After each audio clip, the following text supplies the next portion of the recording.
Olá, assinantes do Clube do Direito.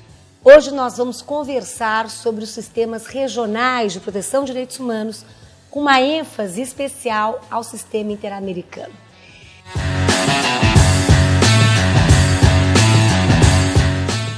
Tenho a honra de integrar a Comissão Interamericana de Direitos Humanos, que é um órgão central do sistema interamericano. E gostaria muito de compartilhar quais são as nossas expectativas, perspectivas e desafios neste mandato, que se iniciou em janeiro de 2018 e se encerrará em dezembro de 2021. Mas antes disso, nos parece fundamental enfocar os direitos humanos no marco da sua teoria geral, para que nós possamos, passo a passo, contextualizar o processo de regionalização dos direitos humanos com esse destaque específico ao sistema interamericano. Então vejam, primeira pergunta, o que são direitos humanos? Segunda pergunta, qual é o legado da Declaração Universal de 1948, que celebrará os seus 70 anos nesse mês de dezembro? Veja, os direitos humanos são processos políticos, sociais, culturais, econômicos, normativos, que abrem e consolidam espaços de luta pela dignidade humana, parafraseando aqui o meu saudoso e querido amigo Joaquim Herrera Flores. Desta definição, eu destacaria 3 ideias. Direitos humanos como processos, portanto, processos marcados por luzes, sombras, avanços, recuos, sem que haja uma linearidade, senão acúmulos.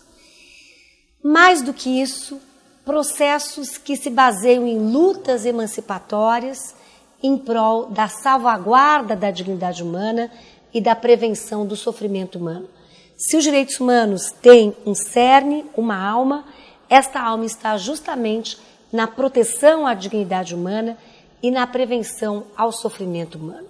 Lembro aqui que os direitos humanos têm a sua própria história. Bob nos diz, nascem quando podem, quando devem nascer. Não nascem todos de uma vez, nem de uma vez por todas.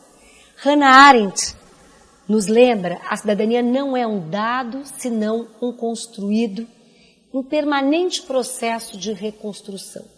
Então é muito fascinante hoje ler os 30 artigos da Declaração Universal de 48 e perceber que muitos dos temas que nós hoje pautamos como direitos, como o direito à água, o meio ambiente, desenvolvimento sustentável, acesso à tecnologia, direitos sexuais e reprodutivos, nem tampouco eram pensados como direitos na década de 40.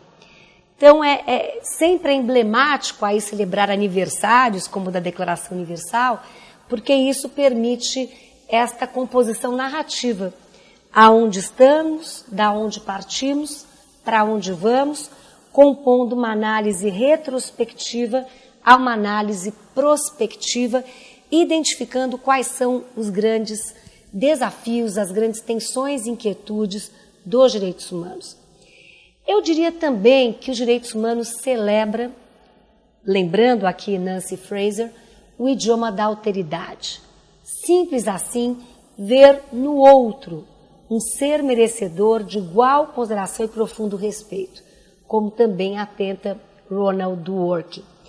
E aqui, se nós avaliarmos as mais graves e perversas violações a direitos humanos, se nós avaliarmos a violência da escravidão, do genocídio, do sexismo, da xenofobia, da homofobia e das intolerâncias, o radical é o mesmo, é negar ao outro a condição plena de sujeito de direito.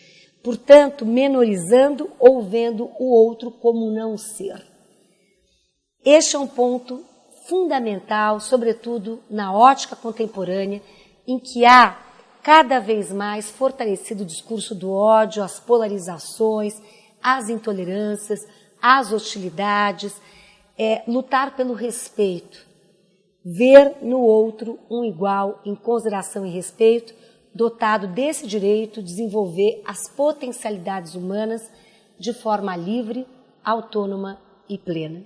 Eu creio ser essa a bandeira maior da nossa luta por direitos e por justiça, seja qual for a geografia. E com essas reflexões, lembrando ainda Habermas, para quem os direitos humanos carregam uma utopia realista na construção de sociedades mais justas e igualitárias. Lembrando também Ferraioli, direitos humanos como contrapoder a debelar os absolutismos, venham da onde vierem, do Estado, do setor privado, da esfera doméstica. Então nós temos essa racionalidade de resistência que move a pauta por direitos e por justiça.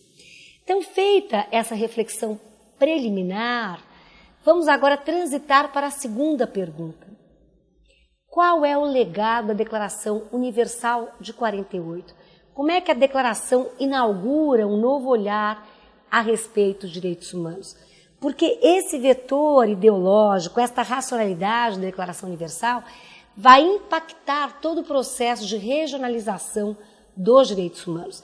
Então, nós que vamos estudar a Convenção Americana de Direitos Humanos, em muito ela tem como espelho, como referência, como norte, a Declaração Universal. Se hoje cada vez há mais tratados de proteção de direitos humanos, comemoramos na OEA, há poucos anos atrás, a Convenção Interamericana que protege as pessoas idosas. Há em debate na ONU, por exemplo, o projeto de um tratado a respeito de direitos humanos em empresas, Business and Human Rights. Então, nós estamos passo a passo sempre inovando este sistema que eu chamaria multinível de direitos humanos. Então, vejam qual é o legado de 48 e por que 48 importa.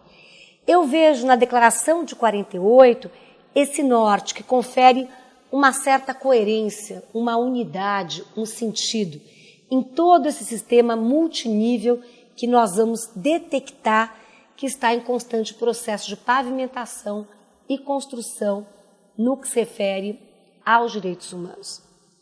Então vejam, com relação à declaração, eu volto aqui ao meu querido amigo saudoso Herrera Flores, sempre dizia, el texto e el contexto. Ou seja, a declaração está contextualizada em determinado momento histórico, ela responde a um momento histórico específico. E esse momento histórico foram justamente as duas grandes guerras mundiais, notadamente a Segunda Guerra Mundial, que levou a 18 milhões de pessoas a campos de concentração. 6 milhões de judeus neles morreram, além de ciganos, homossexuais e comunistas. Hannah Arendt nos lembra, os campos de concentração não eram campos de condenados, de apenados. O status de inocência era fundamental para a sua perpetuação. A pergunta não era o que cometeram essas pessoas, senão quem são essas pessoas menores, desprezíveis em dignidade e em direitos. Displaced persons, pessoas sem lugar no mundo. Aí vem a lógica da descartabilidade da pessoa humana, a lógica da destruição. E com isso tivemos a experiência totalitária do nazismo, tivemos o Holocausto, os campos de concentração, que causaram aí uma das maiores dores que a humanidade já presenciou e testemunhou. E justamente a Segunda Guerra tem este viés, traz esta carga simbólica da grande ruptura com os direitos humanos, ao passo que o pós-guerra aponta a esperança emancipatória da sua reconstrução. É por isso que os internacionalistas, em geral, dividem o direito internacional em duas partes, o direito pré- e pós-1945. Tamanha foi a repercussão, o impacto da Segunda Guerra Mundial. E é justamente nesse pós-guerra que nós temos a criação da ONU, que nós temos a criação da OEA, que nós temos a adoção da Declaração Americana de Direitos Humanos, 2 dias antes, inclusive, no dia 8 de dezembro, anterior mesmo à Declaração Universal de Direitos Humanos, adotada dia 10 de dezembro de 48. Aqui veio a declaração. Qual é a sua